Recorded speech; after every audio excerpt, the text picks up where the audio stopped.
저는 슬립 캐스팅으로 백자 작업을 하고 있는 고이숙이라고 합니다. 저는 대학에 진학하면서 도자기를 시작했는데요. 대학 때는 거의 조형 위주의 수업이 많았어서 캐스팅 수업은 그 많은 조형 위주의 수업의 아주 일부분이었는데 컵을 만드는 수업이 있었어요. 원형으로 해서 틀을 만들어서 그러니까 캐스팅을 접하면서 이런 작업이라면 하고 싶다. 대학원을 간다면 이 작업을 해야겠다 생각을 해서 졸업을 하고 광고회사에도 있었지만 더 이제 도자기를 하고 싶다라는 오히려 직장 생활을 해보면서 그런 생각이 들어서 이제 그런 공부를 할 수 있는 일본의 아이치 현립예술대학을 찾아서 들어가서 공부하게 되었습니다. 일본에서는 제가 한 7년 정도 생활을 했는데요. 공부하던 3년 빼고 또 한 4년간은 작가 생활을 했는데, 그러면서 제가 느꼈던 거는 제가 한국 사람이기 때문에 또 한국 사람이 도자를 한다? 이러면은 그 일반 분들도 왠지 이렇게 기대치가 좀 높아지는 느낌이 있어요. 왜냐하면 한국의 도자 전통을 아시기 때문에 뭔가 더 잘하지 않을까? 한국답지 않을까? 그래서 그 당시에는 오히려 학부 때보다 더 이렇게 한국 도자사 같은 것도 읽어보고 더 찾아보게 되었던 것 같아요. 그리고 저는 학교에 들어가기 전에 그 연구생 과정을 세토요 기술센터에서 했는데, 지금 따지면 이천의 세라믹 기술원 같은 곳에 디자인 코스가 있어서 거기에서 1년 동안 공부하면서 오히려 학교에서 배우지 못하는 여러 기술적인 면에서 기술을 가지고 계신 분들한테 이렇게 편하게 물어보고 하면서 더 많이 배우게 됐던 것 같습니다. 한국에서는 캐스팅은 본격적으로 배우지는 못했던 것 같아요. 석고로 원형부터 석고 물레를 돌리는 거, 이런 거를 다 이제 일본에 가서 배운 거라고 해야 될 텐데, 이제 석고 기법 자체가 일본 아니면 유럽이었던 것 같아요. 그러니까 우리나라는 많이 행남작이나 한국도자기나 많이 일본의 원형사들이 와서 초기에는 원형 작업을 해주셨던 것 같고 그런 영향을 많이 받은 것 같아서 저는 방학에는 석고 방에 가서 그 석고 깎는 분한테 배운 부분도 있고요. 되게 방학 이용해서 석고방에서 하고 그 다음에 연구생 하면서 알았던 그 노리타케 하청 공장이 세도 지역에 있었거든요. 그쪽에 가서 캐스팅도 하고 그러면서 이제 학교에서 뿐만이 아니라 이렇게 돌아다니면서 다 경험을 해봤던 좋은 시간이었어요. 그 당시는 이제 제가 90년대 중반이었기 때문에 지금은 페어 위주의 이제 작품 활동이 제일 많은 것 같은데 최근에는 그 당시에는 공모전을 통해서 이제 수상을 하거나 입선을 하면 어쨌거나 기회가 되게 많이 생기는 시절이었어요. 그때 공모전 주제가 연결하다라는 주제였어요. 그래서 저는 이걸 어떻게 해야 될까? 그래서 형태상으로 이렇게 연결되는 것보다는 어떤 기법의 연결이나 물레 성형의 장점과 캐스팅 성형의 장점을 연결하다라는 주제로 이제 작업을 했거든요. 그래서 이제 캐스팅한 기물을 다시 물레에 올려서 약간 수공적인 맛을 가미해서 하는 작업을 대학원 2학기 때부터 해서 이제 지금까지 이어오고 있습니다. 저는 캐스팅이 왜 좋으냐 하면은,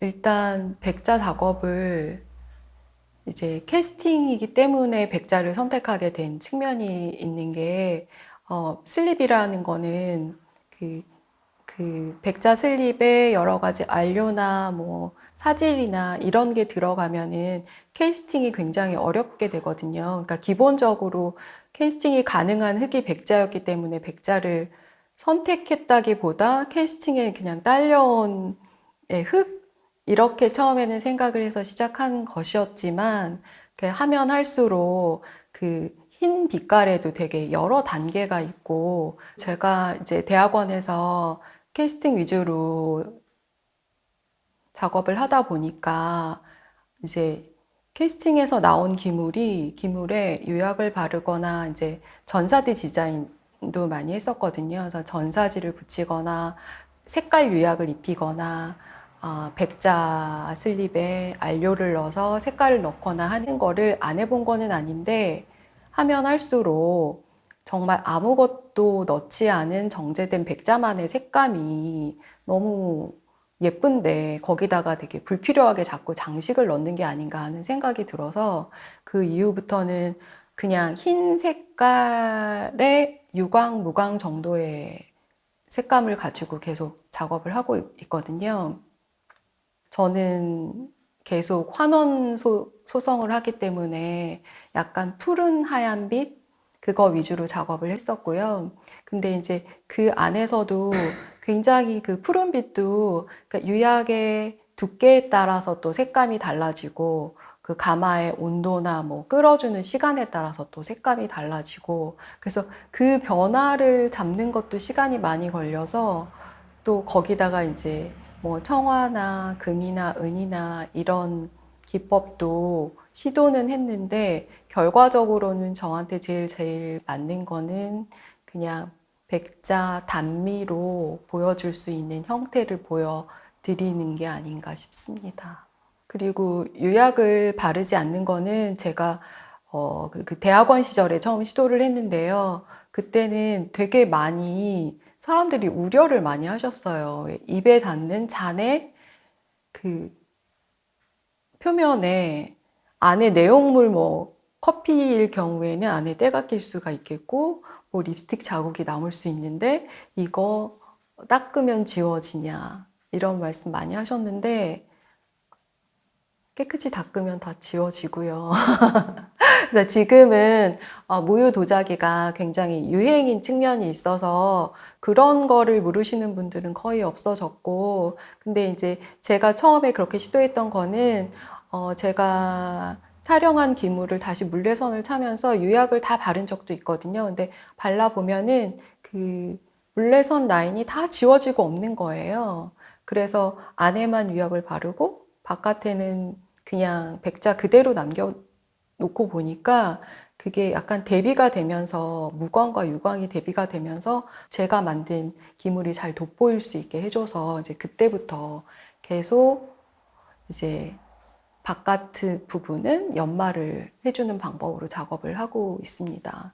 제가 그 캐스팅 흙에도 산화용 소지가 있고 환원용 소지가 있는데 저는 환원용 소지를 고집하고 환원을 했던 이유가 이제 약간 푸르스름한 하얀 빛을 정말 좋아했거든요. 그리고 캐스팅에서 나오기 힘든 색감이기 때문에 근데 저만의 작업으로 했는데 이제 캐스팅 흙에는 규산소다 성분이 들어가기 때문에 건조 상태에 따라서 겨울에는 특히 건조가 제대로 되지 않으면 그 전 부분에 이렇게 끄름 묻은 것처럼 회색이 되는 경우가 많은데 이제 그 문제 때문에 뭐 한 가마를 다 망치기도 하고 그런 일이 있을 정도로 조금 불 때는 게 까다롭지만 그거를 조금 유지하려고 노력하고 있고요. 근데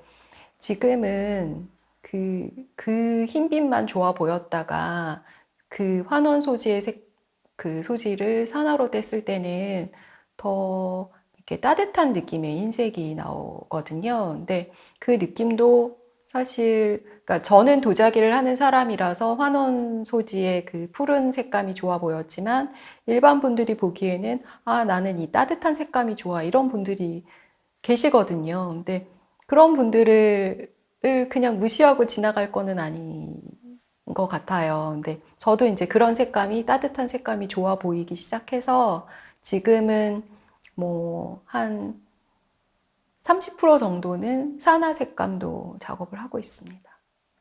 처음 이 작업 시작했을 때 유약은 이제 뭐 안에만 발라보기도 하고 전체를 발라보기도 하고 대비가 더 강하라고 유약을 두껍게 해서 환원을 진하게 해서 푸른빛이 더 강조되면서 이제 하얀빛이 보이게 그렇게 이렇게 대비를 강하게 해주는, 그러니까 나의 주장이 아주 센 작업을 했다면 점점 이제 나이가 들어가고 하면서 좀 이게 기형도 정돈이 되고 그런 유약 빛깔도 그렇게 강한 대비를 주지 않아도 얘 자체로 잘 보이는구나. 그냥 무광과 유광 부분이 있거나 완전 다 무광이어도 형태를 보여주는 데는 큰 무리가 없구나. 그래서 이제 점점 이게 좀 그 강조됐던 거를 풀어주는 느낌으로 작업이 좀 변화된 것 같기는 해요. 시행착오는 정말 늘 있는 것 같아요. 이렇게 오래 백자를 했는데도 새로운 형태를 디자인해서 하면 뭔가 이렇게 변형이 있다거나 그리고 조금만 느슨하게 뭐 흙 교반을 할 때도 약간 덜했거나 하면은 그 흙물의 그 농도가 좀 진한 곳이 있고 흐린 곳이 있어요. 그러면 그 흙물 흘러간 자국이 그대로 기물에 남아요. 그래서 이렇게 해도 또 실패를 하네. 그리고 감아뗄 때는 뭐 더 그렇고. 그래서 조금 마음을 놓을 수 없는 게 백자이기 때문에 계속 하게 되는 것 같아요. 이게 그냥 맘 편하게 그냥 만들면 다 나온다 하면은 쉽게 했겠죠. 근데 쉽지가 않으니까 자꾸 이제 시도를 하게 되는 것 같아요. 이번 작업은 그 이제까지 해왔던 작업의 연장선에 있기는 한데 틀 안에서 그 틀에 고정되지 않는 가운데 부분을 약간 움직여서 약간의 틀 안에서도 변화를 줄 수 있고 틀에서 굳어서 이제 타령을 한 기물에다가 다시 물레질을 해서 하나하나가 좀 더 다른 이미지를 낼 수 있도록 작업을 해 보았습니다. 물에 대한 거는 이게 슬립이라는 게 단단한 흙 덩어리를 뭐 물레찰 정도의 덩어리이긴 하지만 그거를 굳이 잘라서 물에 타서 흙물 상태로 해서 이제 기형을 다시 만드는 거잖아요. 그러니까 그 액체 상태의 흙이 굳어가는 과정?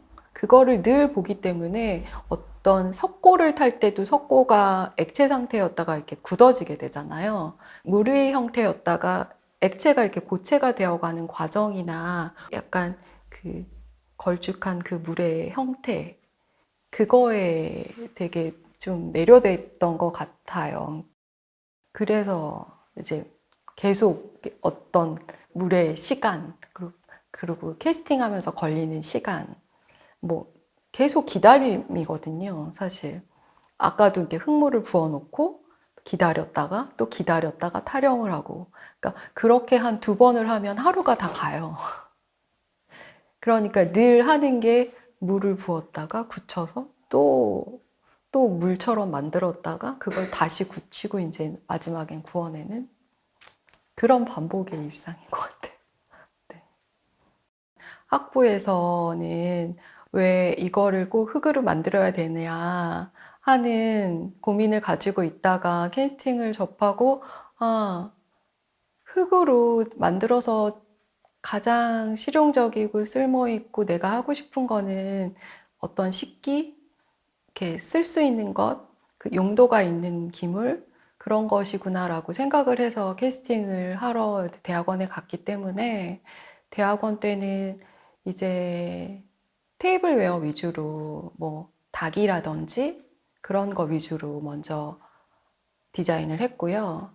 저는 현재를 살아가는데 현재 실생활에서 식기로서 사용될 때 가장 빛나고 좋은 소재가 도자기라고 생각을 합니다. 제 작업의 대부분이 그릇인 이유는 이게 밥그릇, 국그릇, 잔일 때 제일 이 소재가 빛나는 것 같아서 저는 계속 그릇 작업을 위주로 해서 작업을 하면서 화기, 뭐 벽 작업 이거는 아주 일부 분인 것 같고요. 그리고 제가 작업을 하면서 가장 어렵다고 생각하는 거는 감사하게도 저는 늘 주문이 먼저 있고 그 주문량을 쳐내는 방식으로 이제 계속 작업을 하기 때문에 계속 할 일이 늘 있는 거예요. 근데 그거를 이제 딱 스톱을 하고 신작을 준비하던가 전시를 준비할 수 있는 여유를 가지고 이제는 작업을 하려고 생각을 합니다. 좋은 디자인이라는 거는 내가 죽어도 이 디자인이 좋아서 계속 생산될 수 있는 거. 그래서 오래 생산하고 판매할 수 있는 디자인, 소수의 사람이라도 그게 좋아하는 분들이 계시다면 그 좋아하는 물건이, 제가 만드는 물건이 그 좋은 물건이 돼서 대대로 대물림돼서 사용될 수 있으면 그게 더 좋은 작품이 아닌가, 그리고 지금 시대에는 그게 필요한 작업이 아닌가 하는 생각을 합니다.